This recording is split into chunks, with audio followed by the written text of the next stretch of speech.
Uzbekistan মানেই বাহারি কাবাবের এক বিশাল রাজ্য। প্রিয় দর্শক, এই যে দানবীয় তান্দুর দেখতে পাচ্ছেন, এটার চারপাশে অন্তত কম বেশি 10 থেকে 15 রকমের কাবাব প্রতিদিন তৈরি করা হয় এবং এগুলোর এক একটার স্বাদ এবং গ্রান এক এক রকম। দেখা যায় দুপুর 12টা থেকেই তারা তন্দুরের চারপাশ ভরিয়ে ফেলছে বাহারি সব কাবাবে। তারপর ঢাকনা দিয়ে রাখে দীর্ঘ 4 থেকে 5 ঘন্টার জন্য হালকা আগুনে খুব ভালোভাবে সেদ্ধ হয়ে যাওয়ার পরে তন্দুর থেকে বৃহৎ আকারের কাবাব, সমোচা, এছাড়াও আরো বিভিন্ন রকমের উজবেকিস্তানি ঐতিহ্যবাহী পিঠা তারা তৈরি করে। এগুলোর স্বাদ এবং গ্রান অসাধারণ, কারণ একেবারে তরতাজা গরুকে জবাই করে বা খাসিকে জবাই করে সেই মাংস দিয়ে তারা পুর বানিয়ে এই সকল মুখরোচক খাদ্যদ্রব্য তারা তৈরি করে।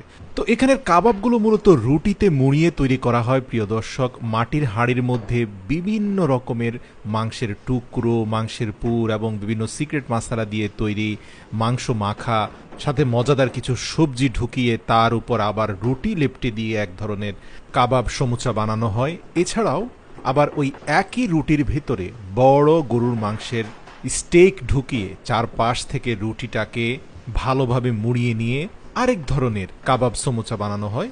এছাড়াও আমাদের দেশীয় সিঙ্গাড়ার আদলে বেশ বড় সাইজের করে গরুর মাংসের পুর, রসুন এবং মজাদার আরও কিছু মশলার সমন্বয়ে আরেকটা কাবাব তৈরি করা হয়। বাহারি সব মশলার সমন্বয়ে এই কাবাবগুলো খেতে হয় অসাধারণ। আর সবগুলো কাবাবের উপরে কালো জিরা, সিসেমি ছিটিয়ে দেওয়া হয়। তবে সবগুলো কাবাবের মূল উপাদান কিন্তু চালের রুটি, যেটা একসাথে অনেকগুলো তৈরি করা হয়। একেবারে আমাদের দেশের ট্রেডিশনাল ওয়েতে তারা এই রুটিটা বানিয়ে থাকে, কোনো মেশিনে তারা এই রুটি তৈরি করে না।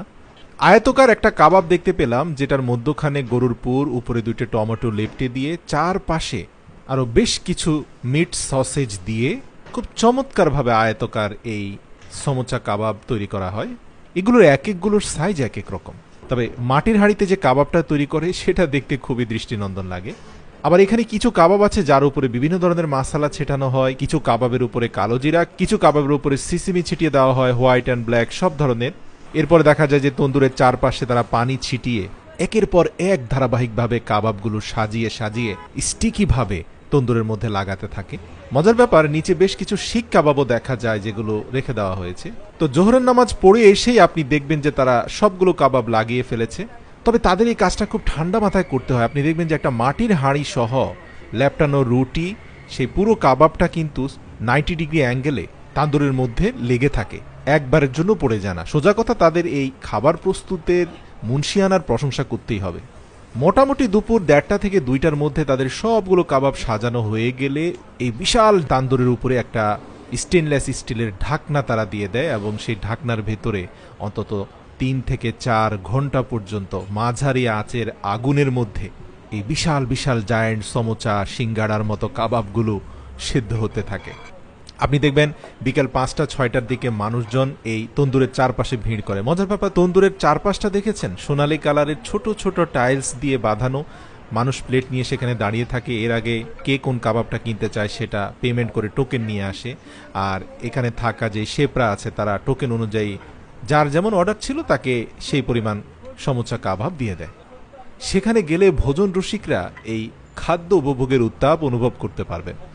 বিশেষ করে তন্দুরের ঢাকনা যখন খোলা হয় তখন ভেতরে থাকা মাংসগুলো সেদ্ধ হয়ে বাইরে দিয়ে যখন একটা সোনালী কালারের শেপ তৈরি হয়, যেটা দেখতে খুবই মনোমুগ্ধকর।